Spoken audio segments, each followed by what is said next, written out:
The city is awake. Across the length of its 5 boroughs, the vast stream of humanity will move. This was what a New Yorker's commute looked like in 1961. Can be seen the daily miracle that is the New York City transit system. That was then. Convenient. And this is now. Stand clear of the closing doors, please.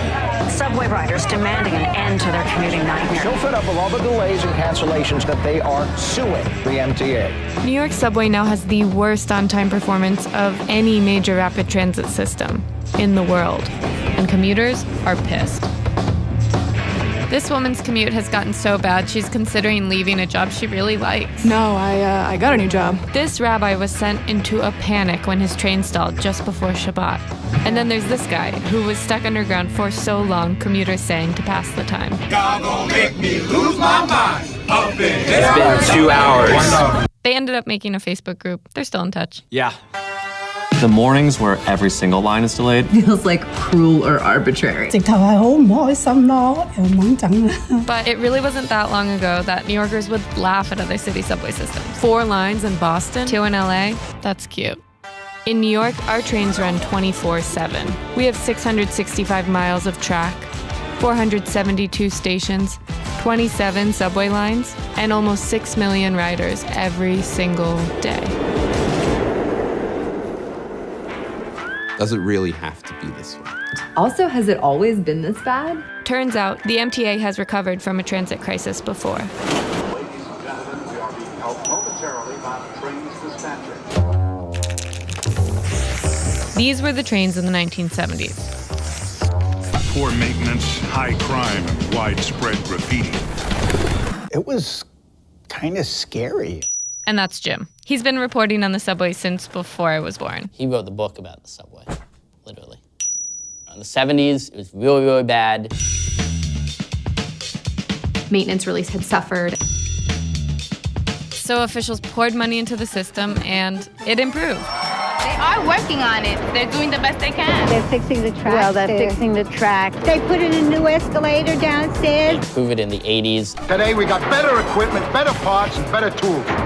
In the 90s, it gets to be kind of the best it's ever been. The 1990s were the golden era of subway functionality. So if you want to prove to someone that New York has it all, just show them your MetroCard Gold. New York's governor at the time, George Pataki, called it a transit renaissance. But then that city that has it all started taking the system for granted.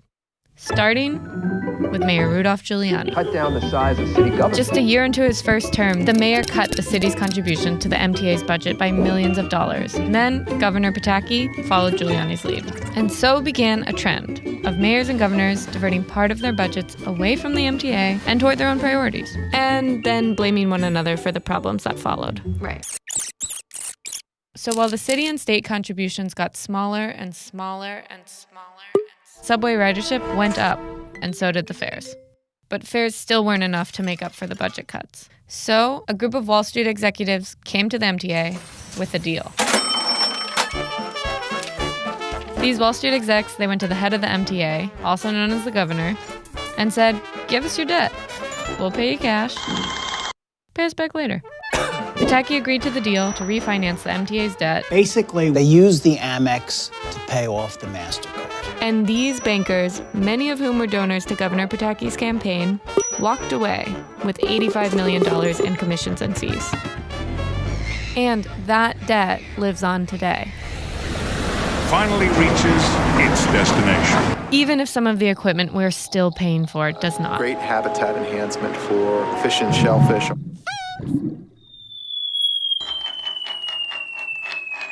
Then there was a fiscal crisis globally. That was a really big turning point for the MTA. Maintenance was withdrawn. If you're checking the cars less frequently, you're repairing the cars less frequently, then they're going to break down more frequently. So basically, the trains became slightly less reliable. But there were millions of dollars draining from the MTA's budget that could have been used for maintenance. So what happened was, this summer, Governor Cuomo's administration forced the MTA to bail out some upstate ski resorts after an unusually warm winter. So we set out to try and find out if there were a lot of other examples of the MTA being forced by the state to spend money on things that had nothing to do with the subway. And we found out about these bond issuance fees. bond issuance fees may sound a little boring. So I hired a busker to write a song about it. Well, the MTA is underfunded and operating at a loss. And over half their capital budget is money they borrow by issuing bonds. And every time they issue a bond, they get charged a fee by the state. And it's state funding cuts that force them to issue the bonds in the first place. And in the last 15 years, the MTA has paid the state over $328 million in bond issuance fees. Whoa, whoa, whoa. Let me put it this way. The MTA brings in a lot of money. The state has used that money as a piggy bank for other priorities. The next stop is Fulton Street. Fulton Street was the pet project of a guy named Sheldon Silver. He wanted Fulton Street to be the Grand Central Station of downtown Manhattan. So construction started, the years went by, and the day of the grand opening arrived. Oh, gosh, we're way over budget. At this point, the MTA board wants to scale things back. And one of the board members, Nancy Cheval, wife of Paul McCartney, said, "We're not building cathedrals here." But the next day, Sheldon Silver demanded, "You are going to build this thing the way it was originally supposed to be built, or else I'm going to veto your capital budget." So the MTA complied. $1.5 billion on one station.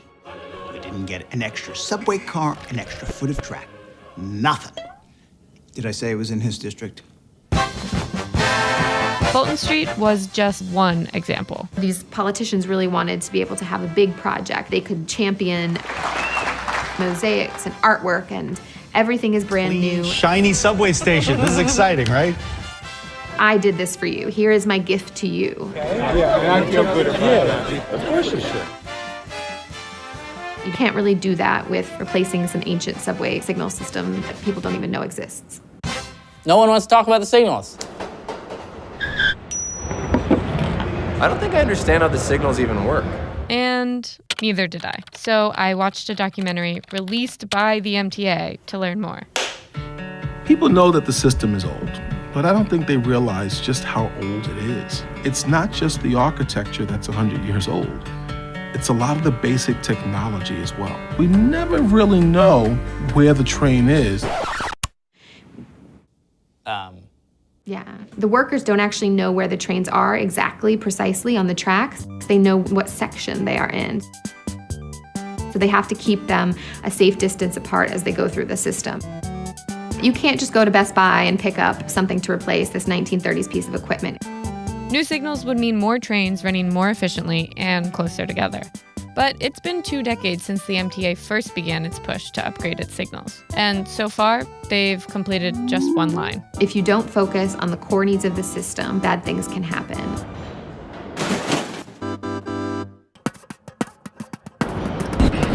So the trains were not as well taken care of, the signal system deteriorated, and there was very little margin for error. And then that margin gets even smaller with Hurricane Sandy. The worst disaster in the history of the subway system. So this is the part of the story where all of those bad decisions of the past really start wreaking havoc. The MTA is openly violating its own safety directive. A tunnel wall in Brooklyn collapses onto the tracks. We just boarded the rescue train. There have been 22 derailments. Overcrowding is definitely a problem, but the MTA can't blame everything on overcrowding. The issue is there's not one person to blame. There's been a lot of back and forth between the governor and the mayor. Blame everybody who has been in power in New York in the past 25 years. A train careens off the tracks in Harlem, injuring 34 people. And in summer of 2017, the waiting and crowding and derailments reach a breaking point. And at long last, Governor Cuomo declares a state of emergency. I mean, there is some light at the end of the tunnel. No pun intended. I actually did not intend that pun. You know, there are some signs that politicians are now taking the maintenance of the subway system seriously. Elected leaders are finally expected to come out with a plan to pay for the MTA. And I think there's a consensus they can't just rely on debt anymore. I believe in you, Subway. But you gotta get it together. We want to do this. We need to do this. We will do this. I think delays in a messed up way are a way to bring people together. There's no New York City without the subways. I regard it as the great public commons of New York. Yeah, it was good. Nice meeting all of you. They ride together, and in this journey can be seen the daily miracle that is the New York City transit system, upon which the very existence of the city and its people depend.